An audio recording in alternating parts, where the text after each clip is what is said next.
Hello students, आज हम अध्याय 3 कक्षा 10 अध्याय 3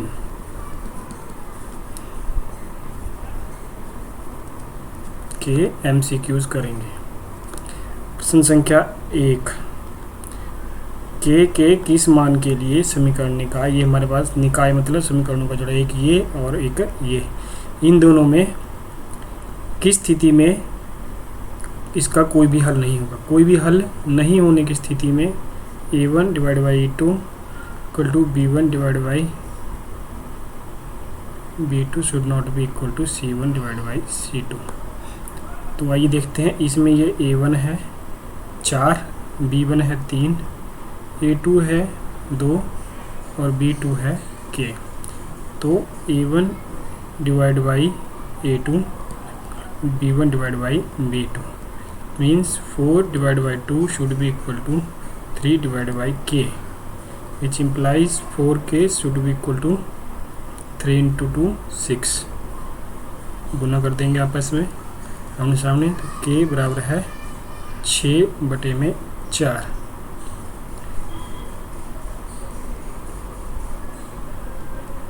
थ्री डिवाइड बाई 2, तो इसका सही आंसर हो जाएगा 3 divide by 2।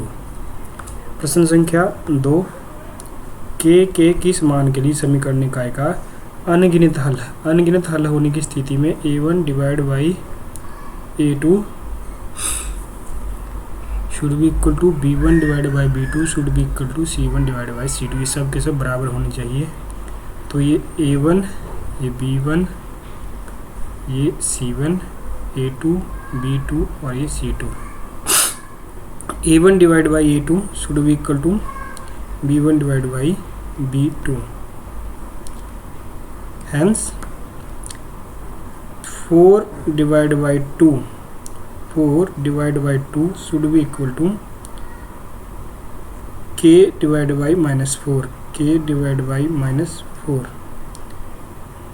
Which means k should be equal to 2k should be equal to 4 into -4 -16 and k is equal to -16 divided by 2 -8।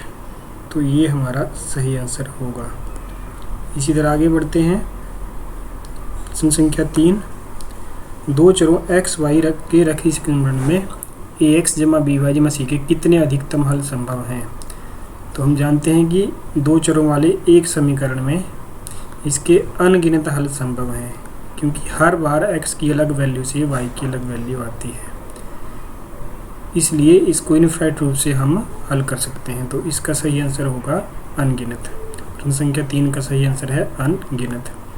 प्रश्न संख्या 4, समीकरण निकाय 5x - 3y जमा 2 और 6x + y2 किस प्रकार का हल संभव है। तो इसको देखने के लिए हम क्या करेंगे, a1 b1 और ये c1, a2 b2 और ये c2। a1 divide by a2 कितना हो जाएगा 5 डिवाइड बाई 6।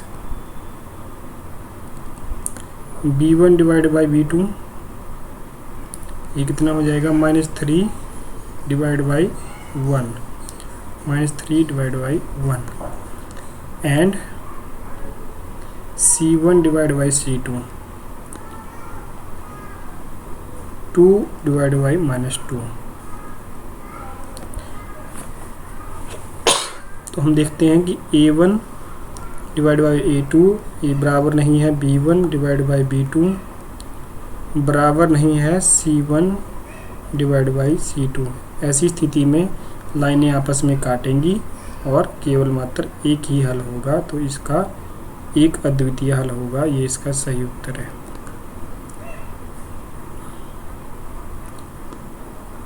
यदि x बराबर है 1, y बराबर है 2, तो इसमें a का मान क्या होगा।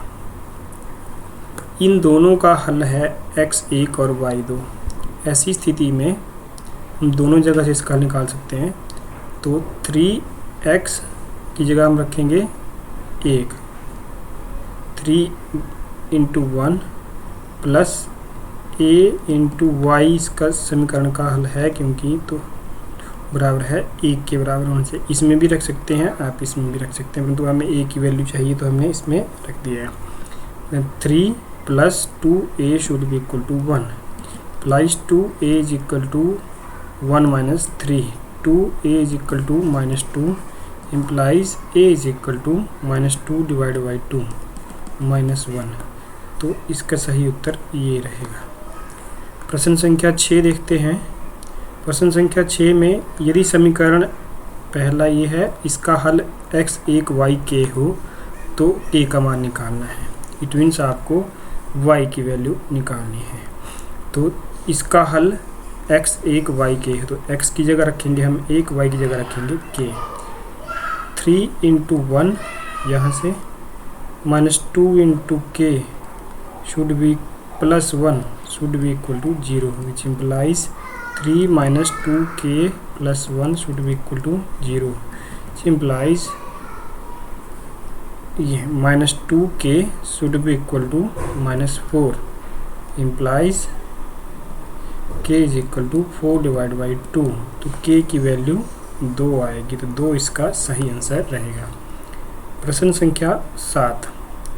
प्रश्न संख्या 7 में जिसका कोई हल नहीं होता वो क्या कहलाता है? ऐसा समीकरण युग्म जिसका कोई हल नहीं होता वो असंगत युग्म कहलाता है, असंगत युग्म कहलाता है। प्रश्न संख्या 8, रैखिक समीकरण युग्म को हल करने की कितनी बीजीय विधियां हैं? तो जैसे कि आप जानते हैं हमारे पास ये कुल 4 विधियां हैं। पहली प्रतिस्थापन, दूसरी विलोपन, तीसरी ग्राफ और चौथी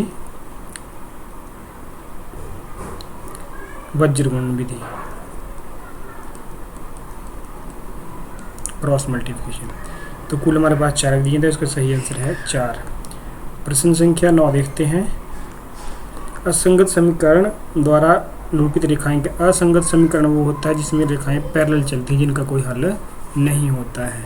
ऐसी स्थिति में ये रेखाएं समानांतर होती हैं।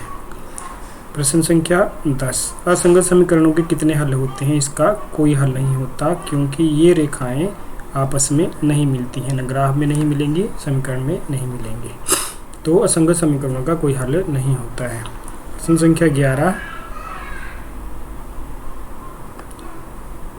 1, 2 एक घातीय समीकरणों के लेखाचित्र प्रतिच्छेदी रेखाएं हों। अब 2 समीकरणों प्रतिच्छेदी रेखाएं जो एक स्थान पर आपस में मिलती हैं तो इसका एक हल होता है, अद्वितीय हल होता है। अगर रेखा के ऊपर रेखा जाए, एक रेखा के ऊपर दूसरी चली जाए तो इसके अनेक हल होते हैं, और यदि रेखाएं पैरेलल हों तो कोई भी हल नहीं होता।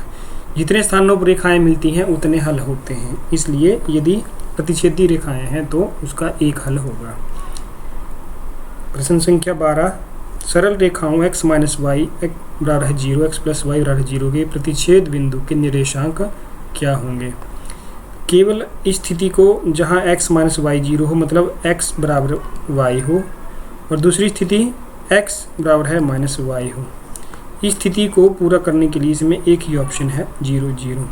अन्यथा और किसी भी स्थिति में 1 और 1 बराबर होते हैं, परंतु 1 - 1 के बराबर नहीं होते। इनमें से केवल यही स्थिति है जब ये रेखाएं एक दूसरे के निर्देशांक को दिखाएंगी। इसका सही आंसर है 0, 0। प्रश्न संख्या 13, एक रैखिक समीकरण का घात कितना होता है? तो आप जानते हैं रैखिक समीकरण का घात 1 होता है, रैखिक समीकरण का घात 1 होता है।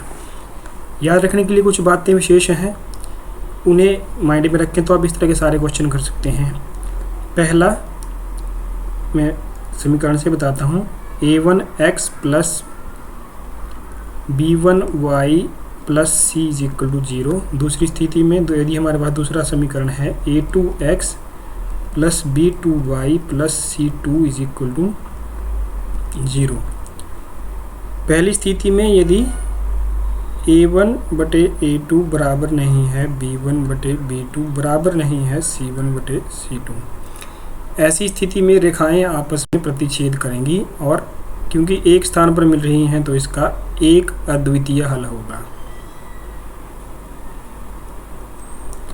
दूसरी स्थिति आती है कि यदि ये बराबर ना हो, A1/A2 बराबर है B1/B2 बराबर है C1/C2। यदि सब कुछ बराबर है, सारी रेशियोज बराबर हैं, तो ऐसी स्थिति में एक रेखा के ऊपर दूसरी रेखा चलेगी तो ये बहुत सारे स्थानों पर आपस में मिलेंगे। ऐसी स्थिति में अनेक हल होंगे अद्वितीय रूप से। तीसरी स्थिति ऐसी आ सकती है A1/A2 should be equal to B1/B2 and is not equal to C1/C2। ऐसी स्थिति में लाइनों की स्लोप बराबर रहती है, तो ग्राफ में लाइनें एक दूसरे के पैरेलल जाती हैं। क्योंकि लाइनें एक दूसरे के पैरेलल जा रही हैं तो ये कभी भी नहीं मिलेंगी तो इसका कोई भी हल नहीं होगा। इन बातों को अपने दिमाग में रखें। ग्राफ से आप इसके सॉल्यूशन को निकाल सकते हैं। धन्यवाद।